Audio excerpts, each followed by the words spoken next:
आज का मौजूद जो है रेसिप्रोकेटिंग कंप्रेसर के हिस्सों के नाम। रेसिप्रोकेटिंग सेमी सील्ड कंप्रेसर के हिस्सों का नाम है। नंबर 1 हाउसिंग उसका जिस्म है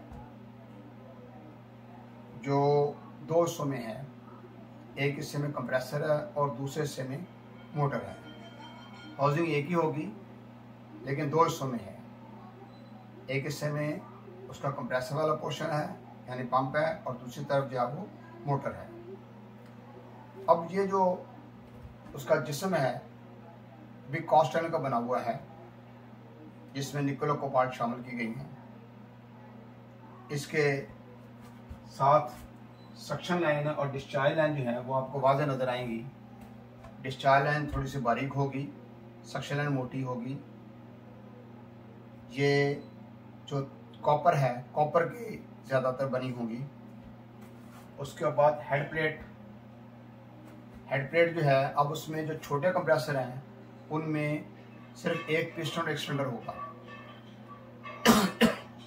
एक पिस्टन एक सिलेंडर होगा, सिंगल फेज पे चलने वाली होगी। सिंगल फेज पे या तो 10 वोल्ट पे चलेगा या 220 वोल्ट पे चलेगा।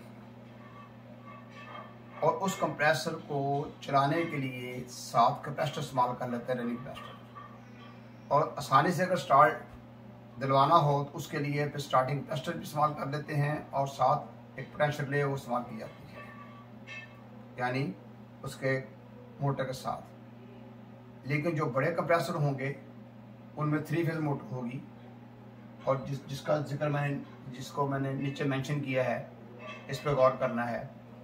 तो अब यहाँ पर यह है कि इसका जो हेड प्लेट जो है उसको पकड़ने के लिए ऊपर की तरफ बोल्ट लगाए जाते हैं। तो जैसे मैंने कहा कि अगर छोटा कंप्रेसर होगा तो एक पिस्टन सिलेंडर होगा, उसमें 2 पिस्टन 2 सिलेंडर वाले भी हैं, 3 पिस्टन 3 सिलेंडर वाले भी हैं, 4 पिस्टन 4 सिलेंडर वाले भी हैं, 5 पिस्टन 5 सिलेंडर वाले भी हैं, 6 पिस्टन 6 सिलेंडर वाले भी हैं, 6 के बाद 9 पिस्टन 9 सिलेंडर वाले भी हैं, 12 पिस्टन 12 सिलेंडर वाले भी हैं और 16 पिस्टन 16 सिलेंडर वाले। यानी एक सिलेंडर से लेकर 16 सिलेंडर और पिस्टन तक जो है ये कंप्रेसर पाए जाते हैं और इनका इस्तेमाल काफ़ी है। ख़ास तौर पर सिनेमा घरों के अंदर इसका इस्तेमाल जो है वो आम है। इसी तरीके से बैरी जहाज जो है उसका जो एयर कंडीशन है वहाँ पर इसका इस्तेमाल किया जाता है। तो और भी कई जगह पर इसका इस्तेमाल जो है वो किया जा सकता है। वाटर कूलर जो है उसके साथ भी किया जा सकता है।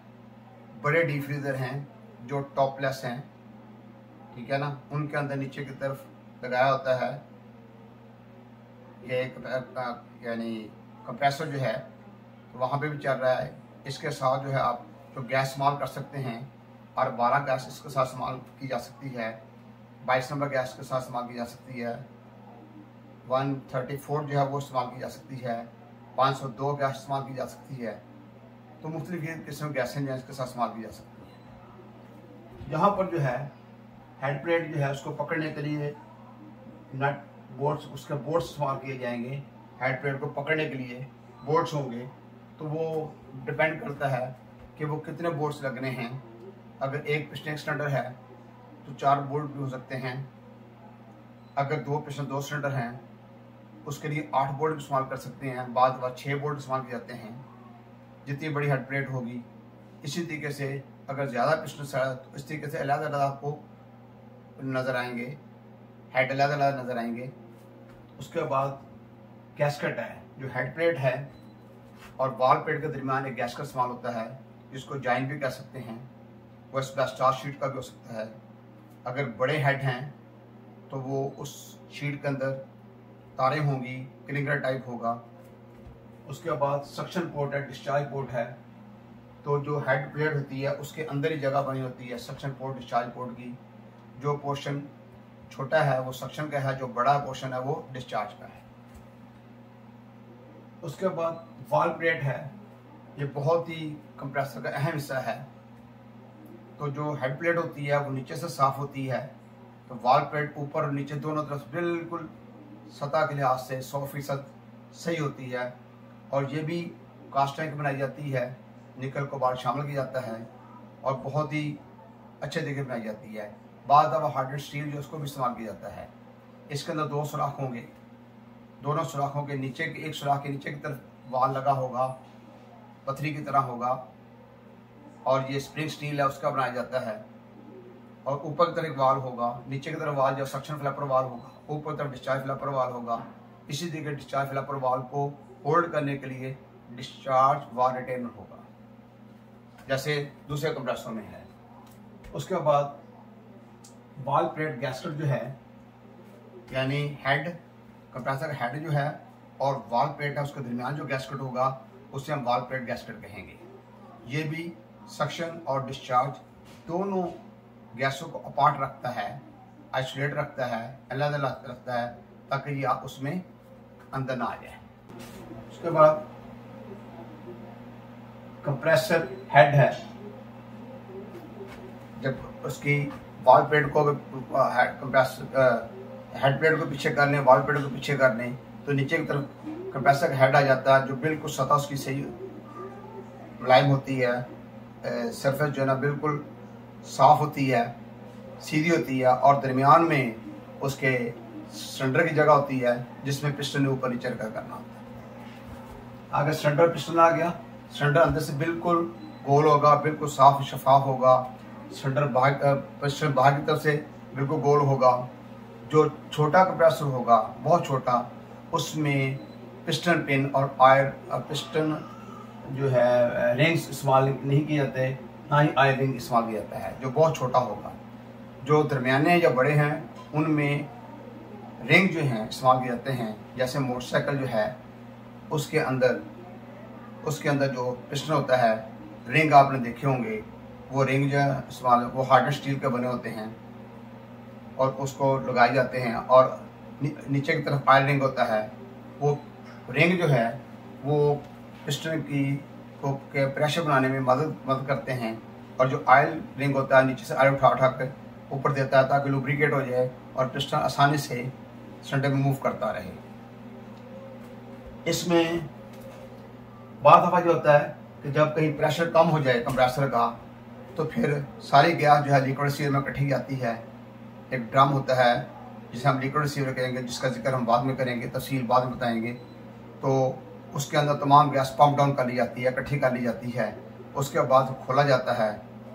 तो जब हम उसको खोलेंगे तो खोलने के बाद हेड प्लेट खोलेंगे, वाल प्लेट खोलेंगे, पिस्टन जो है फिर नीचे वाला ऐसा खोलेंगे, साइड प्लेट जो है एक तरफ एक दूसरी तरफ एक प्लेट लगी, उनको खोलेंगे।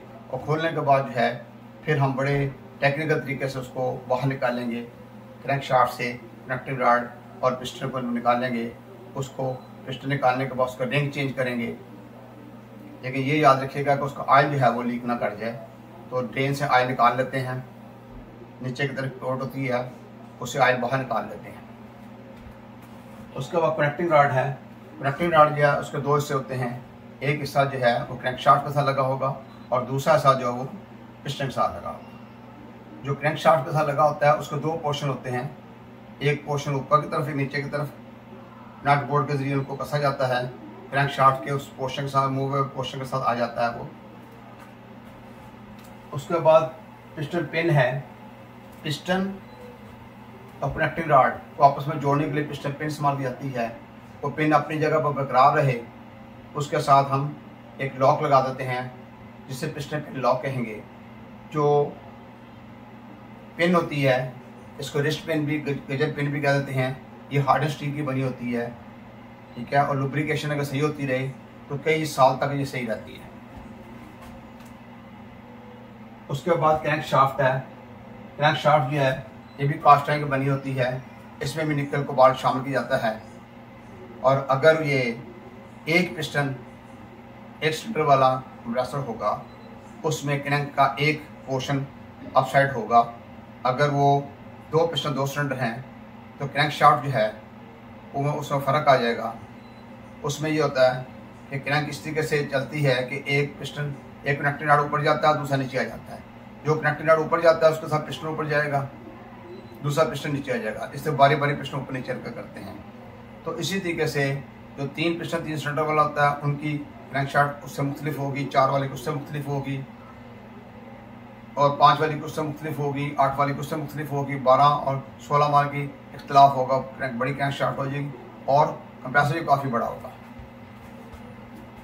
सक्शन मफलर, डिस्चार्ज मफलर, जो गैस जो है वो कंप्रेसर से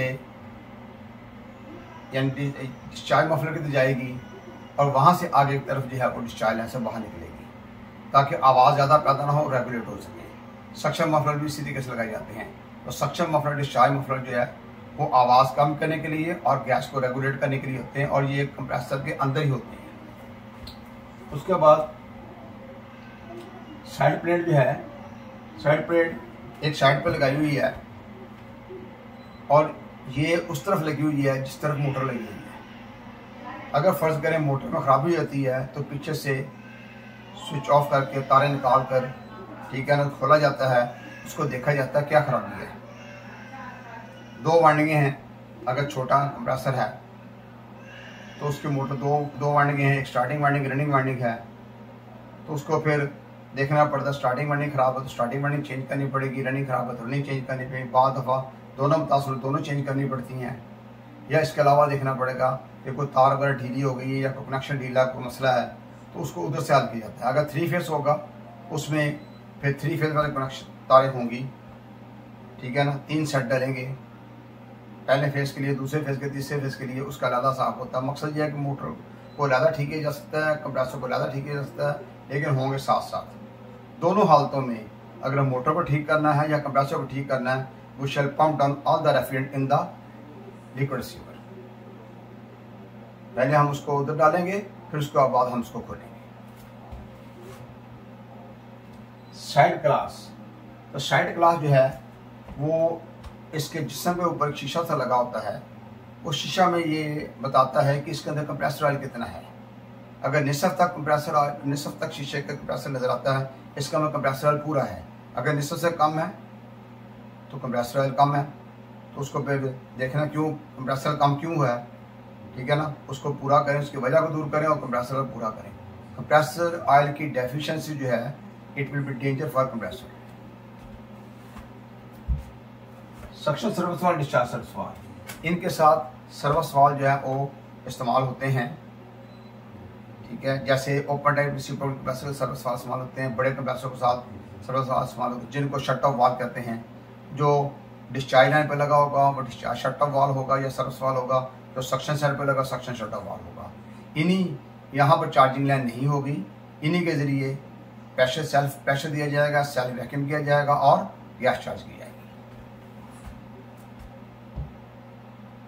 इलेक्ट्रिकल रोटर, जो मोटर होगी उसके अंदर इलेक्ट्रिकल रोटर होगा जो बिल्कुल गोल शक्ल का है। जैसे मैं आप दूसरे कंप्रेसर के बारे में बता चुका हूँ, ये माइल्ड स्टील की, मैग्नेटिक स्टील की नरम पतली होती हैं, इनको जोड़ा जाता है बहुत खूबसूरत तरीके से, बड़े अच्छे तरीके से इनको जोड़ा जाता है बिल्कुल गुलाई के अंदर, और ऐसा लगता है जैसे लाइनें लगी हुई हैं।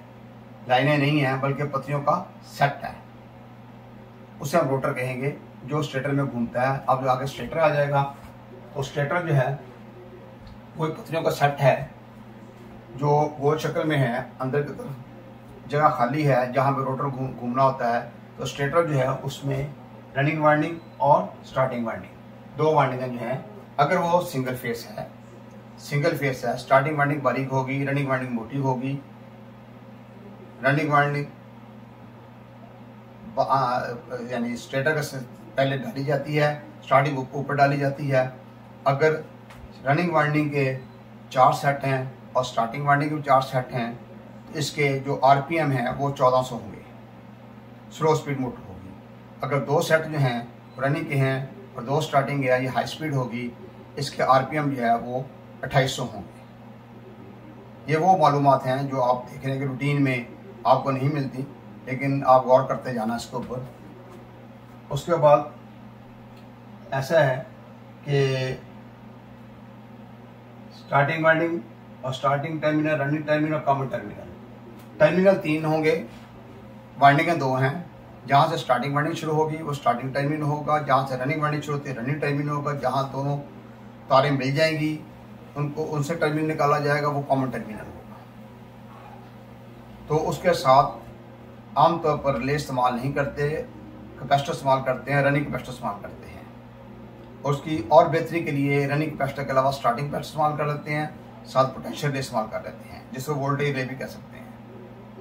वो रिले क्या करेगी, स्टार्टिंग कैपेसिटर को रनिंग कैपेसिटर के साथ मिलाकर कंप्रेसर की मोटर को स्टार्ट दिलवाते हैं। जब कंप्रेसर स्टार्ट ले लेता है तो वो रिले जो है स्टार्टिंग कैपेसिटर को स्ट्रक्चर से अलग कर दे, रनिंग कैपेसिटर स्ट्रक्चर में लगा रहता है। ये सिंगल फेस की बात होती है। सिंगल फेस में वो मोटर जो है 10 वोल्ट की भी हो सकती है, 220 वोल्ट की हो सकती है। अच्छा, ये तो बात हमारी यहाँ खत्म हो गई। अगर कंप्रेसर का साइज बड़ा होगा, यानी 4 टाइम उससे बड़ा, तो ऐसी सूरत में मोटर 3 फेस होगी। इसके भी 3 टर्मिनल जिन पर L1, L2 और L3 वगैरह लिखा होगा। तो 3 फेस मोटर है, जो बड़े कंप्रेसर हैं उनके साथ मोटर भी बड़ी होगी। तो मोटर बड़ी होगी तो मोटर सिंगल फेस नहीं होगी, 3 फेस होगी। तो 3 फेस जो है मोटर होगी, उसके ऊपर ऐसे बोल्ट बाहर की तरफ आए होंगे जिन पर हम तार लगाते हैं। Face number 1, face number 2, face number 3, उन पर बोल्टों में लिखा होगा L1, L2, L3, line number 1, line number 2, line number 3। और इसमें जो मोटरें हैं वो डेल्टा कनेक्शन की आमतौर पर होती हैं। डेल्टा कनेक्शन में तो डेल्टा को चलाई जाती हैं, लेकिन आसानी से स्टार्ट देने के लिए स्टार डेल्टा दोनों पे चला लेते हैं। उसके लिए न्यूट्रल भी इस्तेमाल करते हैं। तो स्टार्टिंग का वक्त जो है वो तीनों फेसों के अलावा न्यूट्रल इस्तेमाल होगी। इस तरीके से वो स्टार कनेक्शन में उसको चलाया जाता है। जब मोटर स्टार ले लेती है उसको फिर डेल्टा में ले लेते हैं। तो स्टार में बहुत ज़्यादा ताकतवर मकनातीस पैदा होता है और वो कंप्रेसर मोटर चल पड़ती है, कंप्रेसर को स्टार्ट दे देती है। स्टार्टिंग के वक्त ज़्यादा जोर लगाना पड़ता है ताकि गैस जो है ना वो आसानी से मूव हो सके। जब कंप्रेसर चल पड़ता है उसमें सेंट्रीफ्यूगल फोर्स पैदा हो जाती है, जिसके बाद स्टार्टिंग उसके ज़रूरत नहीं महसूस होती उसकी न्यूट्रल की, सिर्फ तीनों फेस की ज़रूरत होती है। तो वो उसको स्टार से डेल्टा में लेते हैं। जैसे बर्फ़ खाने में मोटरें लगी हुई हैं बाहर ओपन कंप्रेसर के साथ, उसके साथ एक बड़ा स्टार्टर लगा हुआ है। स्टार्टर आम हालत में ऑफ पे लिखा, ऑफ पे है। जब उसको चलाना है तो एक जगह लिखा स्टार्ट, तो नीचे की तरफ स्टार्ट लिखा, फिर उसको नीचे की तरफ लीवर करेंगे तो उस वक्त वो स्टार के अंदर आ जाती है और मोटर चल पड़ती है। जैसे ही किसी खास हद तक उसके चक्कर बनते हैं उसको फिर रन पे ले जाते हैं। रन पे जाएगी तो फिर न्यूट्रल ख़त्म हो जाएगी, स्टार ख़त्म हो जाएगा, डेल्टा पे आ जाएगी। तो ये स्टार का मतलब यह है कि ये बहुत ताकतवर होगी और उसके बाद डेल्टा पे इतनी ताकतवर नहीं होगी, उस वक्त न्यूट्रल की जरूरत नहीं होगी और वो मोटर चलती रहेगी। तो अब इसमें ऑटो स्टार्टर भी हैं, ठीक है। आपने मेन स्विच ऑफ किया, ऑन किया तो पहले वो उसको मोटर को स्टार में लेकर आएगा स्टार्टर। उसके बाद वो जब मोटर खास रफ्तार तक पहुंच जाएगी उसको फिर किस पे ले आएंगे, डेल्टा पे ले आएंगे। तो ये इस तरीके से सिलसिला होगा। तो इन चीज़ों को ध्यान करना है, समझना है। ये देखिए तरतीब क्या है, मैंने क्या लिखा है, इनमें कैपेसिटर इस्तेमाल नहीं होगा। जितने भी 3 फेस हैं उनमें ना कोई रिले इस्तेमाल होती है, ना कोई स्टार्टिंग कैपेसिटर इस्तेमाल होता है, ना कोई रनिंग कैपेसिटर इस्तेमाल होता है। जो सिंगल फेस है उसी में कैपेसिटर इस्तेमाल होते हैं, 3 फेस में कैपेसिटर इस्तेमाल नहीं होते।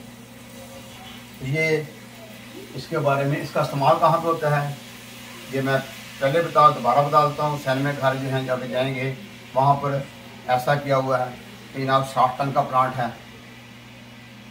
बाद दफ़ा ये होता है कि 60 टन का प्लांट लगाना है तो 30 टन के 2 पैसे ले लेते हैं, दोनों की डिस्चार्ज इकट्ठी कर लेते हैं, दोनों की सक्शन इकट्ठी कर लेते हैं, डिस्चार्ज इकट्ठी कर एक ही कंडेंसर बड़ा लगा देते हैं। वो कंडेंसर वो होगा जो पानी से ठंडा होने लगा, वाटर प्रूफ कंडेंसर होगा, वो अच्छी काफ़ी हीट खारिज करेगा। तो इस तरीके से वो लिक्विड में आएगा, फिर वो एक्सपेंशन वाल में जाएगा, सारा सिलसिला चलेगा। तो ये चीज़ जो है ना बड़े प्लांटों में ऐसा होगा। तो बाद दफ़ा ये होता है कि आपने 80 टन का प्लांट लगाना है तो फिर आपने 2 40-40 टन के इकट्ठे कर सकते हैं।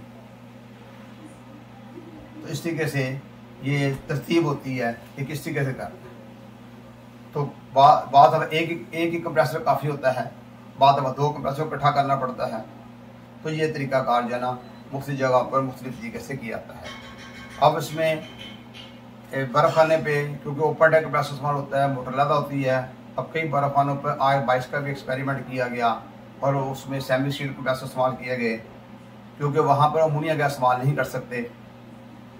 अमोनिया गैस जो है ना, वो अगर वो कॉपर की जो वाइंडिंग है उसको मुतासर कर देगी, वो मोटर जल जाएगी, ख़राब हो जाएगी। इसलिए सेमी शील्ड कंप्रेसर के साथ अमोनिया गैस का इस्तेमाल नहीं करना।